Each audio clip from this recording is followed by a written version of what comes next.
Au nom du Père et du Fils et du Saint-Esprit, ainsi soit-il.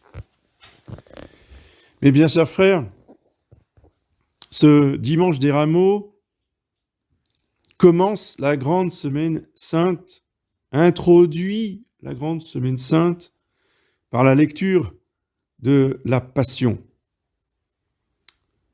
Mais évidemment, l'événement central de cette journée, eh bien, c'est l'entrée triomphale du Seigneur Jésus dans la ville de Jérusalem.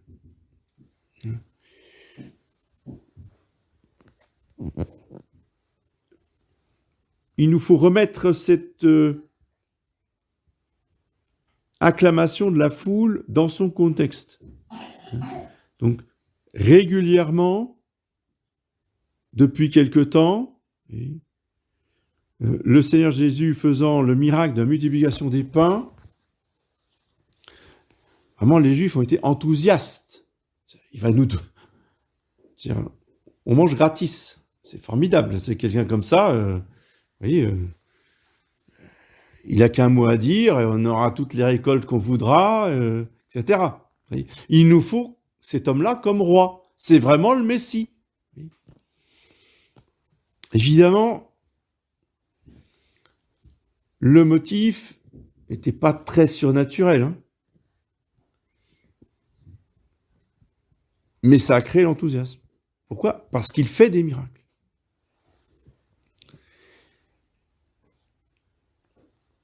Et quelques jours avant l'entrée de Jérusalem, ce qui a enflammé la foule, bien comprendre, ce qui a enflammé la foule et ce qui a déterminé le Sanhédrin à condamner Jésus à mort, c'est le grand événement qui précède ce jour, la résurrection de Lazare, qui était resté 3 jours dans le tombeau. Et les pharisiens étaient présents.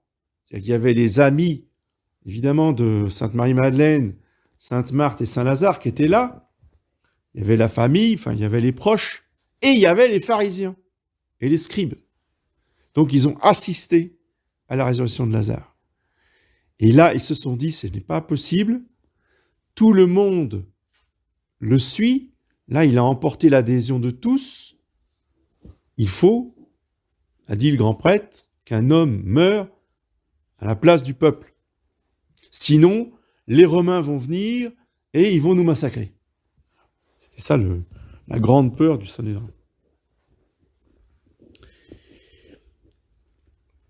Et notre Seigneur va rentrer dans Jérusalem pour être reconnu publiquement par son peuple, rentrer dans sa capitale.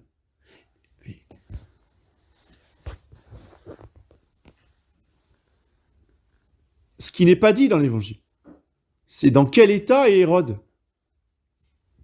On ne le dit pas. Il doit avoir 42 fièvres au fond de son lit, il n'en peut plus, lui. Lui, il est fou de rage et de jalousie. Il faut bien comprendre, hein. C'est soi-disant lui le roi. Et on ne va pas lui raconter des histoires. Il sait très bien qu'il n'est pas juif. Il sait très bien que lui, c'est un Idumhéen, qu'il a usurpé le sceptre. Le sceptre, il aurait dû être dans les mains de Saint Joseph. Et ensuite, Saint Joseph mourant, le sceptre passait à son fils Jésus. Il faut comprendre le contexte politique. Parce que notre Seigneur, il n'est pas venu simplement pour effacer les péchés. Bien sûr que c'est sa mission principale, hein. Mais il est venu aussi pour que les hommes reconnaissent sa royauté en tant que fils du roi David. Et c'est exactement ce qu'ils sont en train de faire. Et c'est exactement ce que l'on fait en portant les rameaux d'olivier, comme les Hébreux.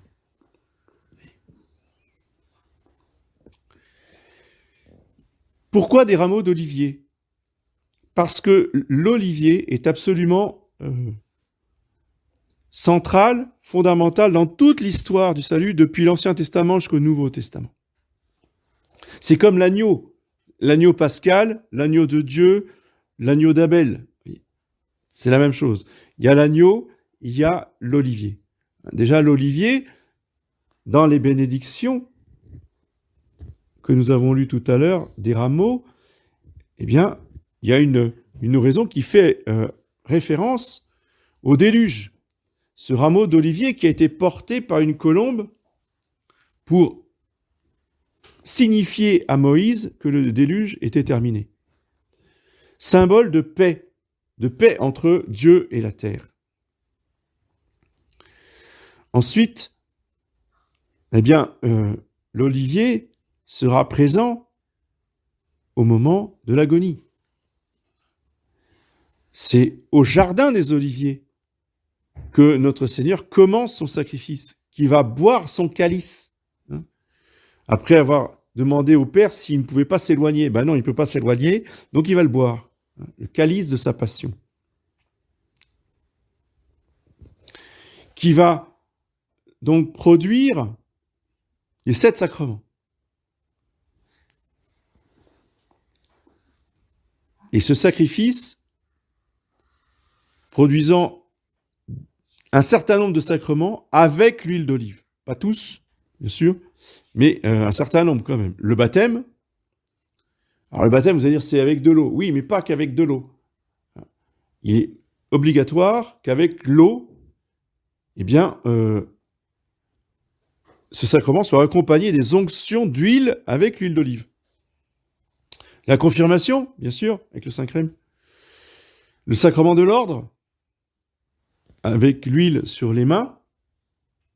Le sacre épiscopal, avec l'huile sur la tête. Et, ce qui n'est pas un sacrement, qui est un sacramental, le sacre des rois. Le sacre des rois est aussi donné soit avec l'huile des catéchumènes pour les rois de la chrétienté, soit avec le Saint-Crème pour le roi de France. Vous voyez que les rameaux d'olivier sont absolument fondamentaux. Et il n'y a que des rameaux d'olivier. Ah non, monsieur l'abbé, vous avez du buis, on a des lauriers. Non, non. Le prêtre ne bénit que les rameaux d'olivier. C'est-à-dire que quand on n'a pas d'olivier, alors on prend des rameaux de buis ou des rameaux de laurier tenant place aux rameaux d'olivier. Mais l'Église, elle ne connaît que l'olivier. Oui. D'où l'importance du symbole. Oui.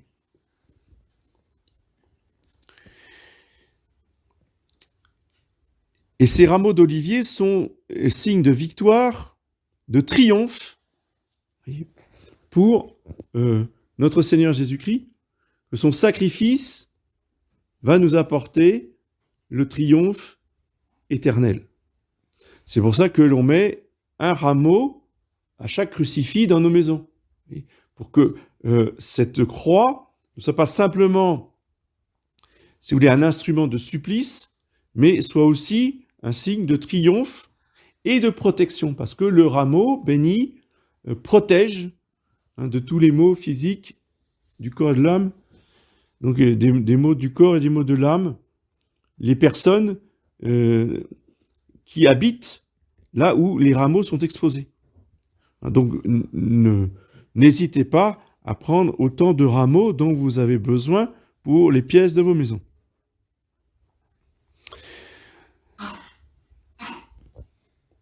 Enfin, je me permets de rappeler, pour ceux qui n'ont pas l'habitude, que nous suivons la Semaine Sainte d'avant 54. Donc il faut poursuivre les textes des missels d'avant 54, 1954. Et parce que les textes ont été modifiés à cette époque-là par 2 francs-maçons, Buligny et Béat, cardinal Béat, qui ont modifié les textes en supprimant dans les lectures de la Passion tout le début où on fait commencer la Passion avec la Sainte Seine, pour séparer la scène du sacrifice de la croix. Et pour habituer déjà les chrétiens, petit à petit, quelques années avant, à considérer que la scène, c'est Jésus qui est avec ses apôtres et qui partage le pain et qui partage le vin. Et là où quelques-uns sont réunis en mon nom, dit Jésus, je suis au milieu d'eux. Voilà. Et donc, le franc-maçon Bunini, avec ses amis pasteurs protestants de Thésée, ont donné une définition de la messe. Au article 7 de l'Ordomicée, qui est si vous voulez, qui est l'introduction du missel, pour expliquer ce que c'est que le missel. Donc, une définition, c'est fondamental.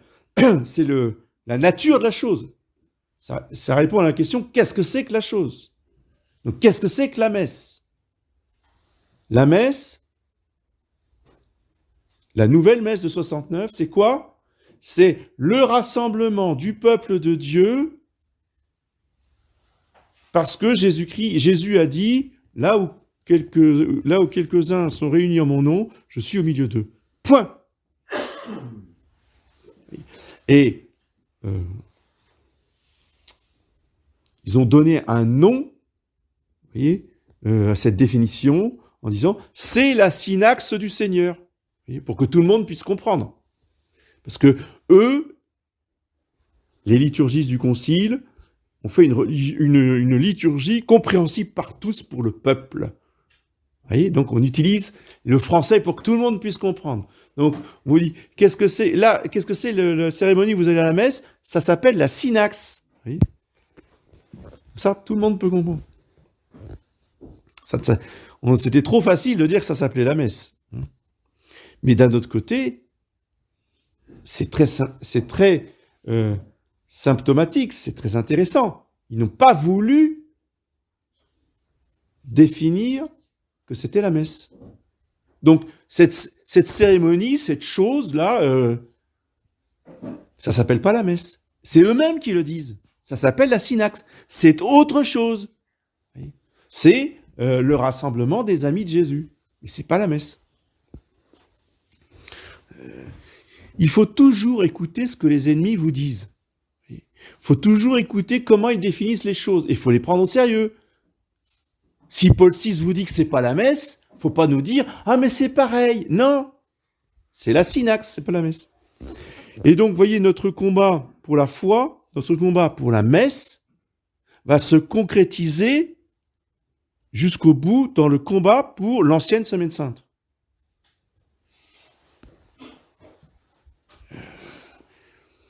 C'est une logique. Malheureusement, tout le monde ne comprend pas cette logique, mais c'est une logique implacable. Voyez, et c'est en étant fidèle justement à cet esprit, au sens des textes de l'Église de 1950 ans, voyez, que nous résistons et que nous résisterons à toutes les sirènes qui voudraient nous faire accepter ceci, cela, pour faire comme avant le concile. Il faut faire comme avant le concile. Sauf que avant le concile, justement, on avait préparé le concile. Donc, si on veut faire comme avant le concile et prendre les textes juste avant des années 60, on va se retrouver dans les années 70. Ah, zut alors, c'est pas là où on voulait aller. Oui, parce qu'il ne faut surtout pas faire comme avant le concile. Donc, nous ne faisons pas comme avant le concile. Nous faisons comme avant les réformes, avant le concile. Je veux dire, un enfant de 10 ans, il comprend ça. Il explique ça aux enfants du catéchisme, il dit, oui, c'est évident. Mais les adultes, ah non, non, non, mais quand même, Pie XII, il était pape, vous n'avez pas le droit de faire ça. Quand on a compris le mécanisme, la dynamique de la révolution, parce que la révolution, mes bien chers frères, c'est une dynamique. L'infiltration, elle n'a pas commencé en 1969. Elle était là déjà bien avant, et ils étaient au pouvoir en 1950. D'accord ?